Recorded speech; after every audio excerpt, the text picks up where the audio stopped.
नमस्कार दोस्तों, SRR online classes में आपका स्वागत है।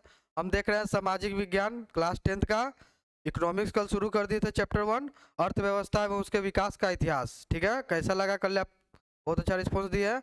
आज उसी का आगे बढ़ाते हुए पार्ट 2 लेकर आए हैं, लेक्चर 2। ठीक है, इसमें हम लोग क्या क्या देखेंगे आज?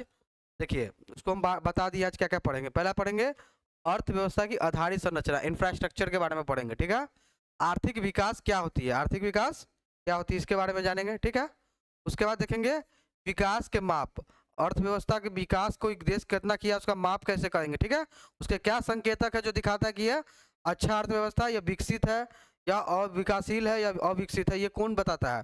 तो आर्थिक विकास की माप देखेंगे और सूचक बताएगा कौन। अगर अच्छा अर्थव्यवस्था तो क्या क्या दिखाता है जो अविकसित देश नहीं दिखा पाता। ठीक है, वो देखेंगे। उसके बाद देखेंगे वैकल्पिक मापों का विस्तार, क्योंकि उस माप में बहुत खामी है। ठीक है, जो अच्छा से प्रदर्शित नहीं करता है, तो वैकल्पिक माप क्या क्या हो सकती है। ठीक है, उसके बाद लास्ट देखेंगे जीवन की भौतिक गुणवत्ता के सूचक। ठीक है, चलिए आगे बढ़ते हैं। आपको हम शुरू में बताते हैं इंफ्रास्ट्रक्चर क्या होता है, आधारित संरचना क्या होती है। देखिए, आधारित संरचना नाम में डिपेंड कर, इंफ्रास्ट्रक्चर आधारित संरचना। कोई भी वस्तु का उत्पादन करना है, कोई भी सेवा करना है, जैसे हम आपको सेवा शिक्षण सेवा दे रहे हैं, तो बिना इंफ्रास्ट्रक्चर के नहीं हो रहा है। आपके सामने तो डायरेक्ट सेवा मिल रही है, टीचिंग की, शिक्षण पढ़ा रहे हैं, डॉक्टर भी पढ़ा रहे, मतलब अपना डॉक्टरी कर रहे हैं, तो वो डायरेक्ट नहीं मिलता है। इसके पीछे बहुत सारा चीज डिपेंड करता है। लाइट नहीं रहेगा तो नहीं हो पाएगा, बिजली नहीं आएगा तो नहीं हो पाएगा, मार्कर काम नहीं करेगा तो अच्छा से नहीं पढ़ा सकते हैं, ये माइक छोटा सा काम नहीं करेगा तो नहीं पढ़ा सकते हैं। तो बहुत सारा चीज डिपेंड करता है पहले वाला चीज पर। कोई भी सेवा या उत्पादन करना है तो बहुत सारा चीज उसमें लगता है। अब देखिए, कोई वस्तु का उत्पादन, कॉपी बनाते हैं, ठीक है, कोई खिलौना बनाते हैं, ठीक है, तो इसके पीछे क्या क्या काम करता है? देखिए, तो वो मशीन काम करता है, तो मशीन के पीछे रॉ मटेरियल जो कच्चा माल लगता है, वो कच्चा कागज वो इस्तेमाल होती है, वो क्या हो गया, तब इसके पीछे बहुत सारा चीज लगता है। ये आधारित संरचना जो होती है वो क्या होती है? कोई भी उत्पादन का या सेवा का या वस्तु का सेवा का क्या उत्पादन का आधार होता है वो। ठीक है, तो समझिए, जिसका जितना अच्छा इंफ्रास्ट्रक्चर होगा वहाँ उत्पादन की क्षमता अधिक होगी। समझे? जैसे विकसित देश में चल जाइएगा तो वहाँ पे सड़कें बहुत अच्छी है, विद्युत बहुत अच्छा, 24 घंटा बिजली रहती है कि नहीं?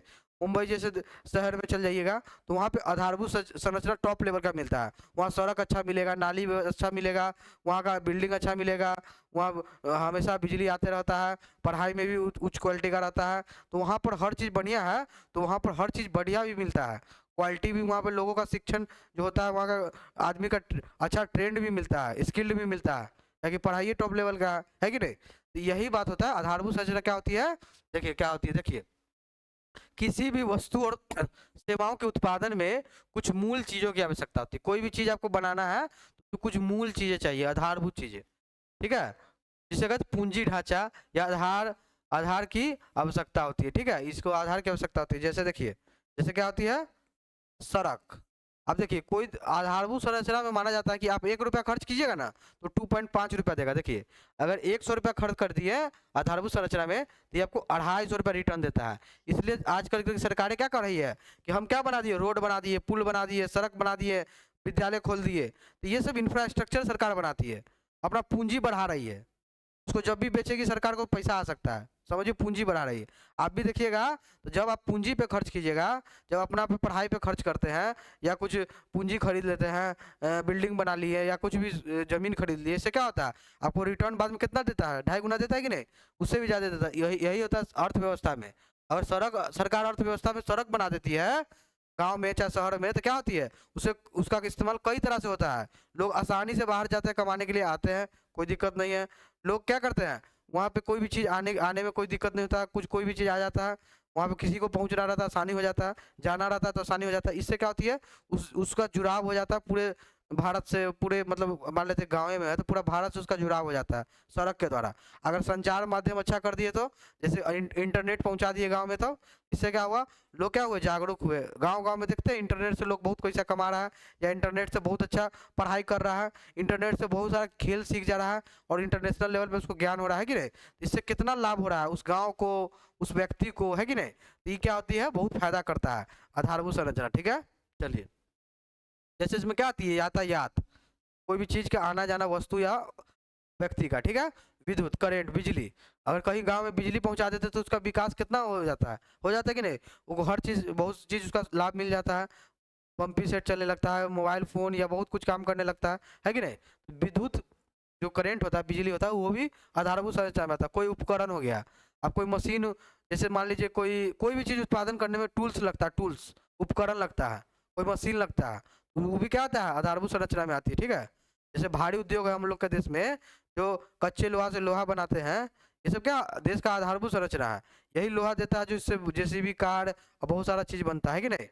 ये आधारभूत संरचना बहुत इंपॉर्टेंट होती है कोई भी देश के लिए। ठीक है, एक अर्थव्यवस्था की सहायक संरचना आधारित संरचना दो प्रकार की होती है। देखिए, एक अर्थव्यवस्था की सहायक या आधारित संरचना दो प्रकार की होती है। एक होती है सामाजिक, एक क्या होती है सामाजिक, दूसरी क्या होती है आर्थिक, दूसरी क्या होती है आर्थिक। एक आधारभूत संरचना क्या होती है, अब लोगों की तो जरूरत है ना कि कोई भी वस्तु का उत्पादन करना है या कोई भी सेवा का उत्पादन करना है, तो उसके लिए क्या होती है, कोई इंसान की आवश्यकता होती है, मानव की आवश्यकता होती है। तो मानव जितना अच्छा क्वालिटी का होगा, आपका उत्पादन उतना अच्छा होगा कि नहीं होगा। हम मोबाइल फोन बनाए इंडिया, तो उसका फ़ोन का क्वालिटी माइक्रोमैक्स बनाया, तो वो मान लीजिए बढ़िया लेवल वाला कंपनी पे आईफोन का टक्कर नहीं ना दे पाया। क्यों नहीं दे पाया, क्योंकि वो दूसरा देश का मानव बनाया, उसके पास क्या है, उसका आधारभूत संरचना अच्छा है। आधारभूत संरचना मतलब सेम मशीन आप यहाँ भी ले आइएगा, लेकिन मानव आपका कौशल नहीं होगा तो उतना क्या होगा, वो क्वालिटी नहीं दे पाएगा। तो आधारभूत संरचना दो तरह की होती है, एक तो आप आर्थिक पैसा खर्च करके ले आइएगा, एक क्या होती है सामाजिक। यहाँ समाज में लोगों को अंदर भी होना चाहिए। ठीक है, जैसे देख आर्थिक क्रियाओं के में अप्रत्यक्ष रूप से सहायता करती है। देखिए आर्थिक क्रियाएं जो होती है अप्रत्यक्ष रूप से सहायता करती है, ये डायरेक्ट नहीं करता है, लेकिन मानव कार्य कुशलता बढ़ा देता है। ठीक है, मानव कार्य कुशलता को बढ़ा देता है। देखिए मानव जो है इसकी कार्य कुशलता बढ़ जाती है इससे। अगर आप सामाजिक अर्थ संरचना में खर्चा कीजिएगा, इससे मानव की कुशलता बढ़ जाती है। ठीक है, ये अप्रत्यक्ष सहायक होता है, ये आपको दिखेगा नहीं, लेकिन ये बहुत ज़्यादा सहायता करता है। लोग अपना ट्रेनिंग पे खर्च करता है, अपने अंदर में बहुत अंदर में व्यक्ति को ले आता है, तो उसके ट्रेनिंग पे गुणवत्ता पे काम करता है। हम भी है, तो हम अपना ज्ञान का लगातार बढ़ोतरी करते रहेंगे, तो मेरा वैल्यू आज यहाँ नहीं रहेगा, ज़्यादा रहेगा। अगर हम क्योंकि हम अपना ज्ञान का बढ़ोतरी कर रहे हैं, बढ़ोतरी से क्या होगा, हम लायक और अच्छे लायक बनते जाएंगे। ठीक है, इससे क्या होगा, मेरा क्वालिटी बढ़ते जाएगा, हम बड़ा मतलब योगदान दे सकते हैं कि नहीं। इसी प्रकार से अप्रत्यक्ष रूप से योगदान देता है। ठीक है, कार्य कुशलता मानव का बढ़ जाता है इससे। इससे क्या होता है, शिक्षा, इसमें क्या दी है, लोग शिक्षा अच्छे प्राप्त करें अच्छे से, तो क्या होगा, प्रशिक्षण, क्या होगा प्रशिक्षण। दूसरा क्या होता है, ट्रेनिंग, प्रशिक्षण मिलना। ठीक है, तीसरा नंबर देखिए शोध।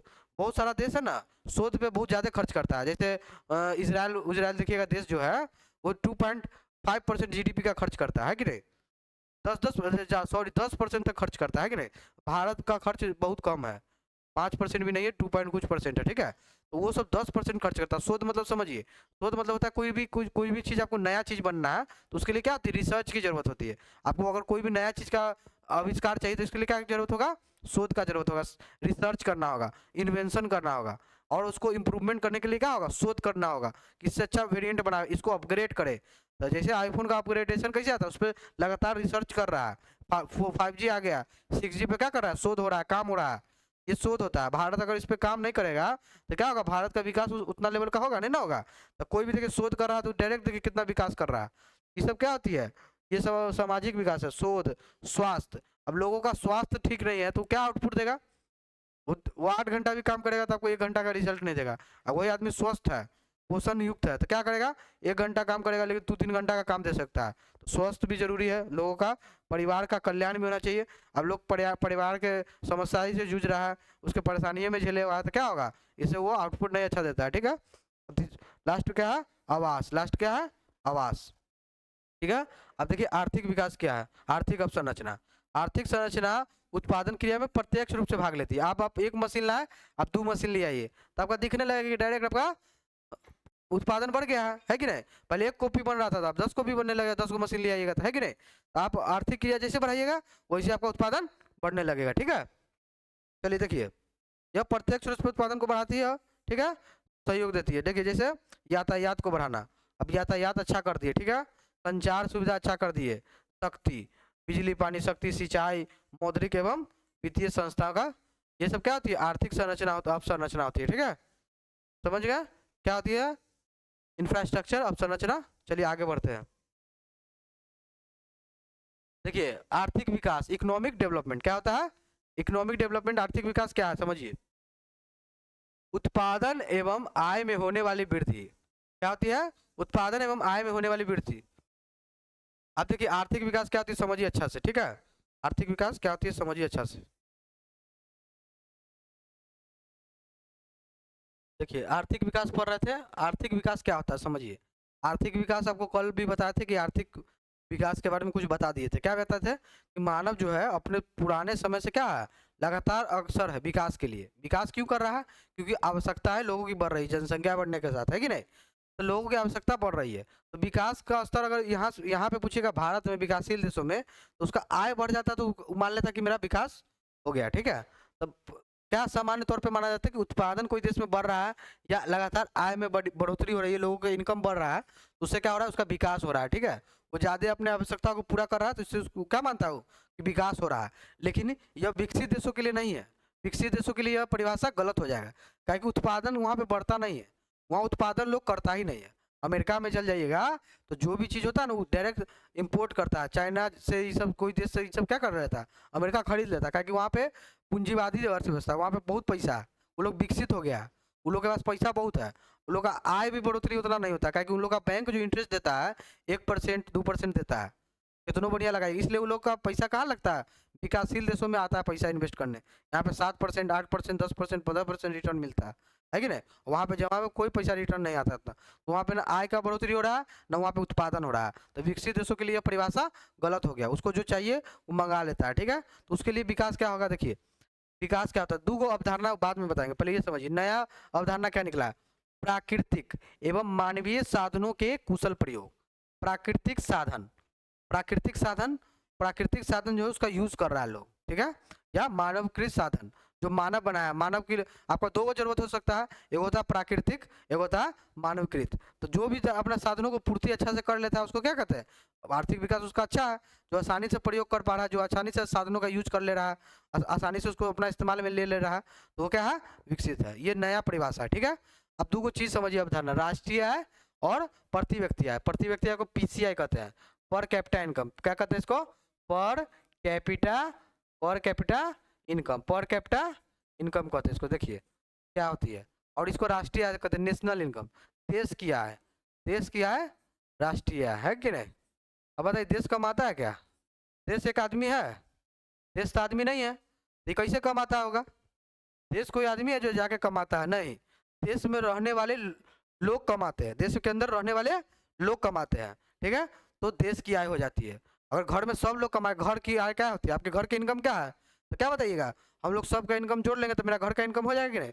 उसी प्रकार से देश का राष्ट्रीय आय पूछेगा तो क्या होगा, देश में निवास करने वाले समस्त, एक मतलब एक भौगोलिक सीमा के अंदर में, एक निश्चित अवधि में, या एक साल एक महीना जितना दिन के लिए पूछे, एक समय अवधि में वहाँ पे निवास करने वाले देशी या विदेशी के के द्वारा उत्पादन एवं सेवाओं का मौद्रिक मूल्य को क्या कहते हैं, राष्ट्रीय आय कहते हैं। अगर इसका परिभाषा लिखना है तो लिख लीजिए, एक भौगोलिक सीमा के अंदर एक निश्चित समय अवधि में देश के अंदर निवास करने वाले देशी या विदेशी नागरिकों द्वारा उत्पादित, मतलब उत्पादन क्या कहते हैं, एक देखिए एक भौगोलिक सीमा के अंदर में एक निश्चित अवधि में निवास करने वाले नागरिक एवं गैर नागरिक के वस्तु एवं सेवाओं का, वस्तु एवं सेवाओं का मौद्रिक मूल्य को ही क्या कहते हैं, वस्तु एवं सेवाओं के मौद्रिक मूल्य को ही क्या कहते हैं, राष्ट्रीय आय कहते हैं, ठीक है। चलिए समझ गया। अब प्रति व्यक्ति आय समझिए क्या होता है। अगर प्रति व्यक्ति आय क्या होता है, देश का राष्ट्रीय आय में से उसके जनसंख्या में भाग दे देंगे तो पता चल जाएगा कि प्रत्येक लोग कितना कमाता है। जैसे मान लेते हैं कि पूरा घर का इनकम निकला, एक आदमी कमाया 10,000, ठीक है, एक आदमी कमाया 5,000, एक कमाया 3,000, ठीक है, तो कितना हो गया टोटल इनकम, 18,000 रुपये घर का इनकम हुआ। कितना लोग कमाया, 3 गो आदमी, तो कितना हो गया, 6,000 रुपया। 6,000 कोई कमा रहा है ना कमा रहा है, लेकिन राष्ट्र औसत क्या निकला, 6,000 रुपया। 6 ऐसे भी जोड़िएगा तो 18,000, तो औसत आय होता है। प्रति व्यक्ति आय क्या होती है, देश की औसत आय होती है, समझ गए। औसत आय मतलब देश की, मतलब पूरा राष्ट्रीय आय में से कुल जनसंख्या डिवाइड कर देंगे तो उसको क्या कहते हैं, प्रति व्यक्ति आय, ठीक है। यह भी देखा जाता है, अच्छा संकेतक माना जाता है, ठीक है। प्रोफेसर मेयर बताते हैं आर्थिक विकास के बारे में कि मेयर बोलते हैं कि उस प्रक्रिया को आर्थिक विकास की संज्ञा दी जाती है, जा सकती है जहां जब किसी देश की प्रति व्यक्ति आय में लगातार वृद्धि हो रही है, मतलब आर्थिक विकास वो देश कर रहा है जो लगातार अपना देश की आर्थिक प्रति व्यक्ति आय बढ़ रही है, उसका पहले कुछ कम था, बढ़ते गया, तो उसको क्या मानेंगे? आर्थिक विकास मानेंगे। ठीक है, चलिए देखिए, नवीन अर्थशास्त्री इसको नहीं मानते हैं आर्थिक विकास, इसको कहते हैं आर्थिक समृद्धि। आप देखिए दो को विचारधारा बहुत इंपॉर्टेंट आ गया, इस पर बहुत देर चर्चा हो जाएगा। अब कहेगा आर्थिक विकास, आर्थिक विकास लोग क्या कर रहा है अर्थशास्त्री सब, लगातार प्रति व्यक्ति आय में वृद्धि को क्या मानते हैं? आर्थिक विकास। लेकिन कहता है ये आर्थिक विकास नहीं है, ये तो आर्थिक समृद्धि है।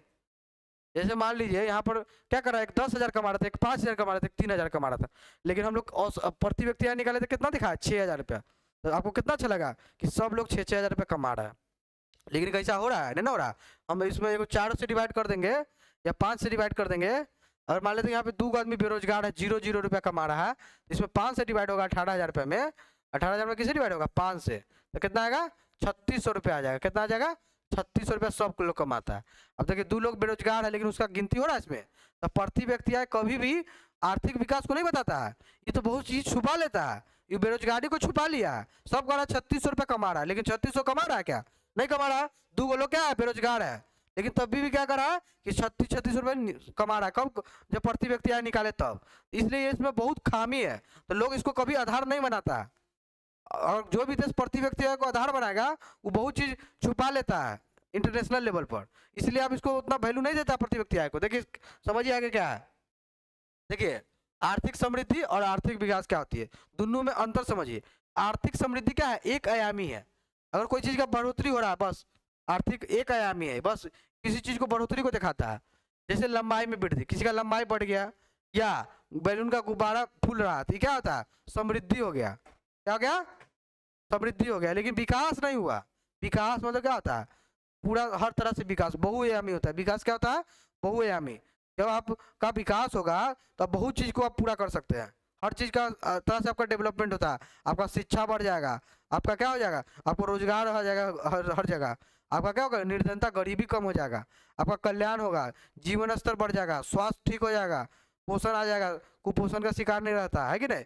ये पूरा कल्याण पूरा बहुआयामी होता है। और क्या होता है?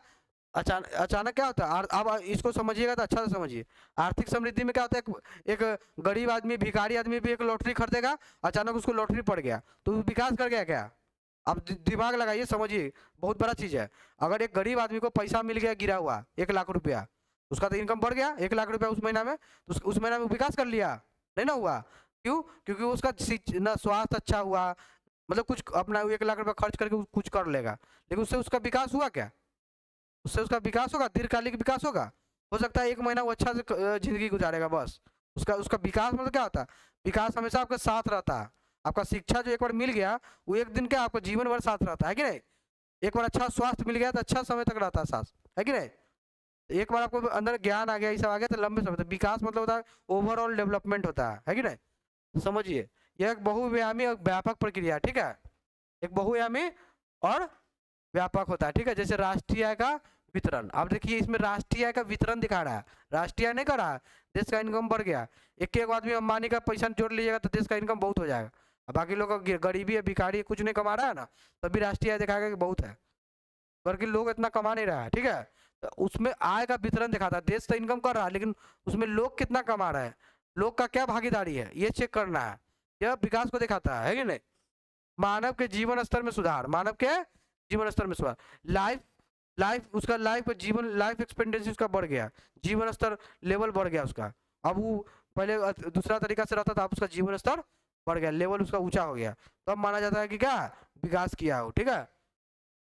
उसका निर्धनता क्या हो जाए, कम हो जाए, गरीबी, ये सब जो है ना, बेरोजगारी, आर्थिक असमानता, इस आर्थिक विकास में ये सब दूर हो जाएगा, बेरोजगारी खत्म हो जाएगा, गरीबी कम हो जाएगा, निर्धनता कम होना, ये माना जाता है।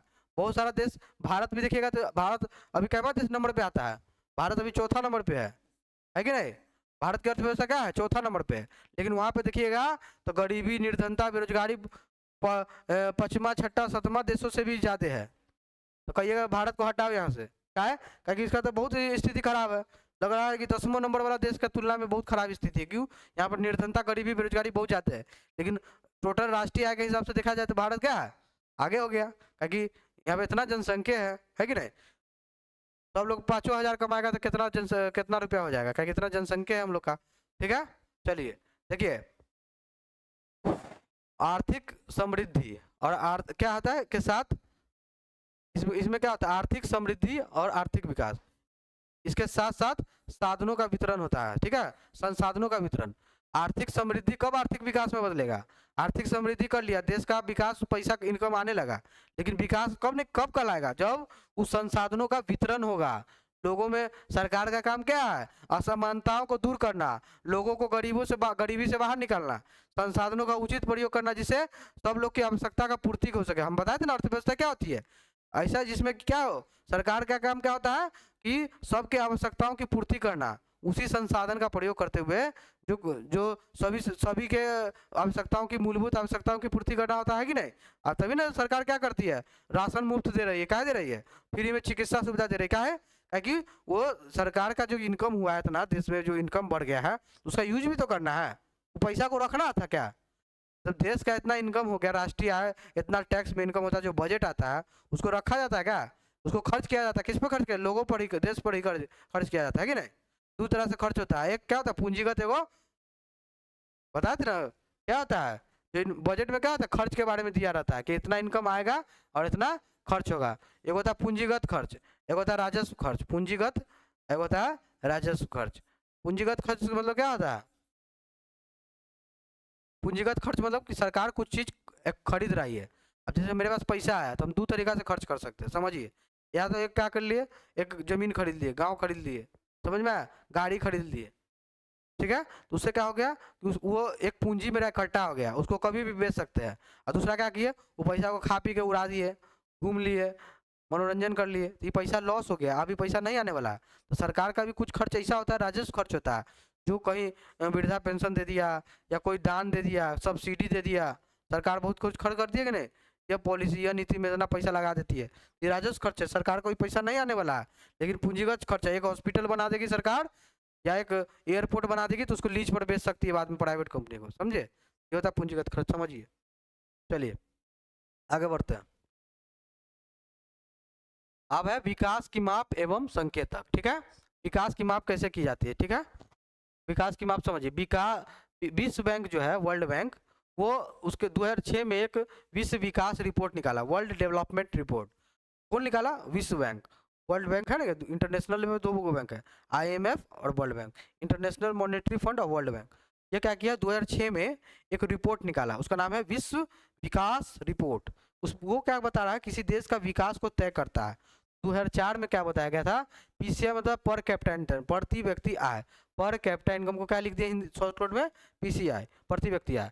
वो बताया है वर्ल्ड बैंक कि 4,53,000 रुपया जिस देश का सालाना प्रति व्यक्ति आय होगा, मतलब एक व्यक्ति उस देश का 4,53,000 रुपया प्रति साल 2004 में कमाता होगा, वो क्या होगा, विकसित देश होगा। वो क्या होगा, विकसित देश, उसी को मानेंगे जो 4,53,000 रुपया हर साल प्रति वर्ष जिसका निकल के आए, ठीक है, प्रति वर्ष कितना निकल के आए, 4,53,000 रुपया क्या निकल के आए, उसका प्रति व्यक्ति आए, उस देश को क्या माना जाएगा, विकसित देश 2004 में।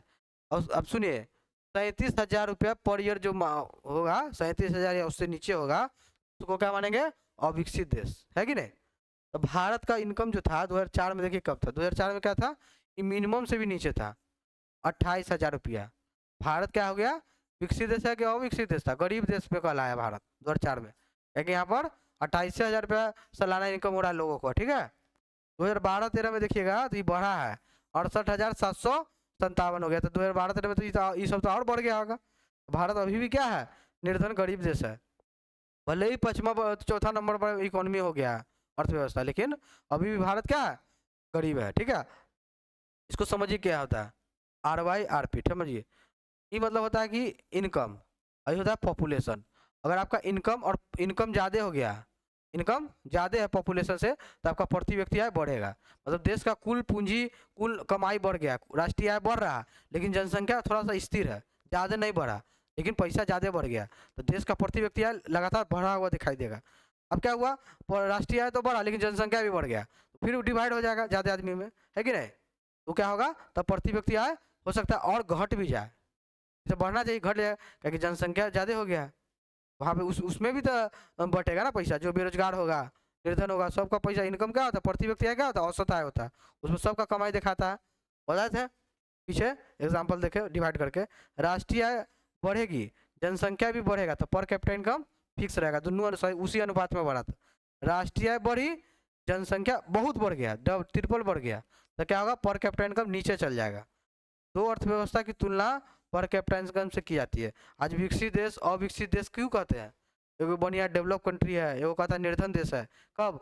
दोनों का प्रति व्यक्ति आज तुलना करते हैं, जिसका ज़्यादा होता है जापान, यूएसए, ब्रिटेन जैसे देश में क्या होता है, लोगों का प्रति व्यक्ति आय हर साल बहुत ज़्यादा निकल के आता है, वहाँ का जनसंख्या भी कम है।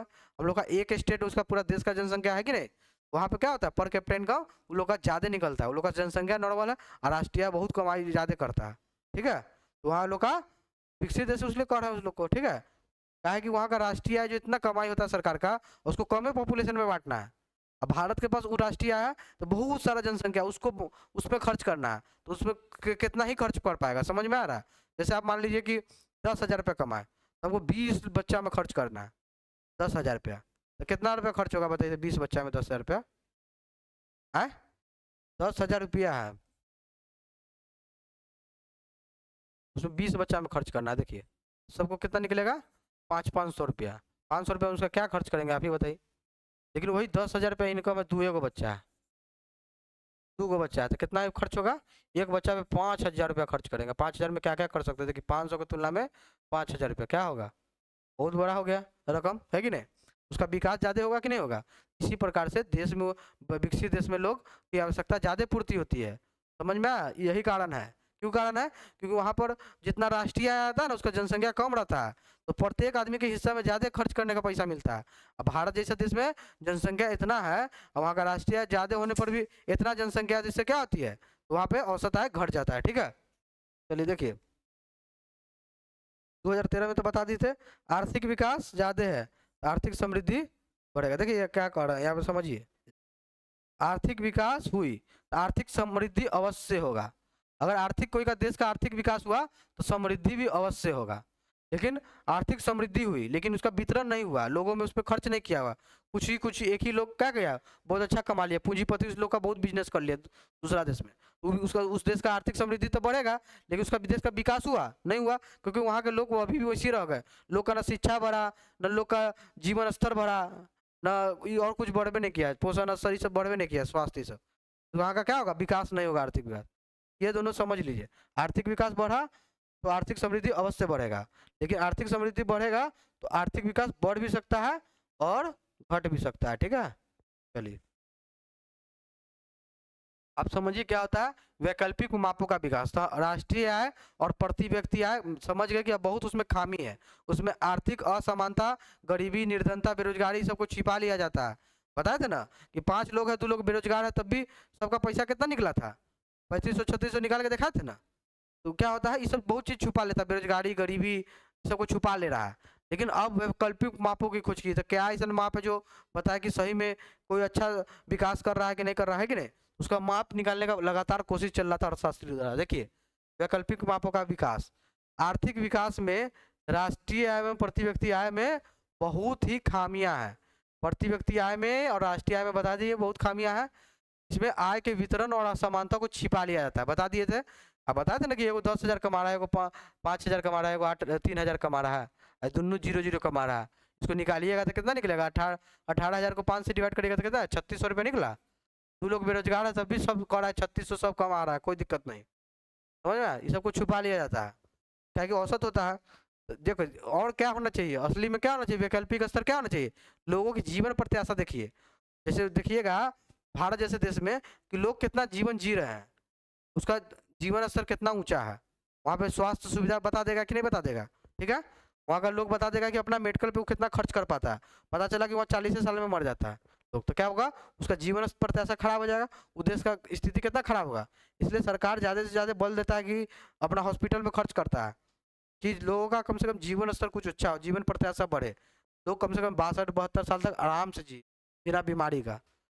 शिशु मृत्यु दर, निम्न मृत्यु दर, क्या होता है, वहाँ का मृत्यु दर निम्न हो जाए, मतलब लोग पहले जैसे मरता था छोटा बीमारी से, पता चला महामारी से बहुत लोग मर गए, आज कितना टीका लग रहा है, बहुत सारा उपचार सुविधा है। जिससे क्या हो रहा, अब कोई भी महामारी आ रहा तो बेड उड है, ऑक्सीजन आईसीयू बेड है, ये सब क्या कर रहा है, लोग का जान बचा ले रहा है। तो मृत्यु दर क्या होगा, पहले की तुलना में कम हो गया, ठीक है कि नहीं।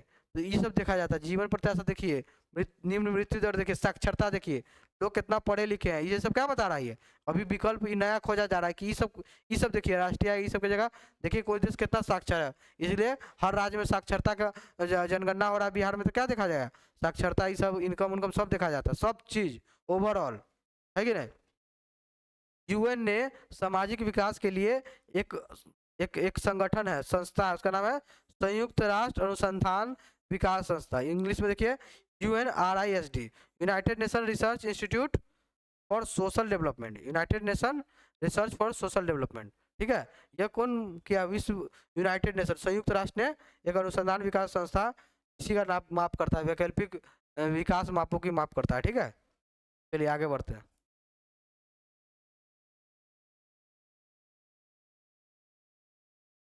अभी नहीं बताया। देखिए इसमें क्या होगा, वैकल्पिक मापों का विकास। लोग सोच रहा है कि वैकल्पिक माप की खोज करें, ठीक है। इसमें क्या होगा, 73 सूचकांक में से 16 सूचकांक को चुना गया, ठीक है। बहुत सारा सूचकांक मिला था कि ये भी रखिए ये भी रखिए, तब विकास की माप और अच्छा पता चलेगा। तो कहा कि इतना 73 को माप लेने पर लोग कॉमन बिट जा रहा है, इसका इसमें आ जा रहा है। तो क्या होगा, तो 73 में से 16 सूचकांक को चुना गया, ठीक है। इसमें पर कैपिटा इनकम तो है, ये उसको भी रखा गया है, प्रति व्यक्ति आय को, बिस्तर, अस्पताल में बिस्तरों की संख्या, ठीक है। जो कोरोना के समय भी देखे कि अस्पताल में बिस्तर का कमी पड़ गया था, बिस्तर की संख्या आ गया है। 1 लाख पर डॉक्टर कितना उपलब्ध है ये भी देखा जाता है। प्राथमिक एवं माध्यमिक विद्यालय स्तर को देखा जाता है कि प्राथमिक माध्यमिक विद्यालय में नामांकन का स्तर क्या है, इसमें क्या होता है, नामांकन स्तर, क्या होता है, नामांकन या उपस्थिति स्तर पर देखा जाता है। यह देखिए नामांकन लिखा हुआ है। प्रति व्यक्ति विद्युत खर्च, प्रति व्यक्ति विद्युत कितना यूज कर रहा है लोग, प्रति व्यक्ति विद्युत के लोग को कितना मिल रहा है। पक्की सड़क को देखा जाता है, विद्युतीकृत गांव को देखा जाता है, कितना गांव में बिजली आ गया है। डाकघरों की संख्या को देखा जाता है।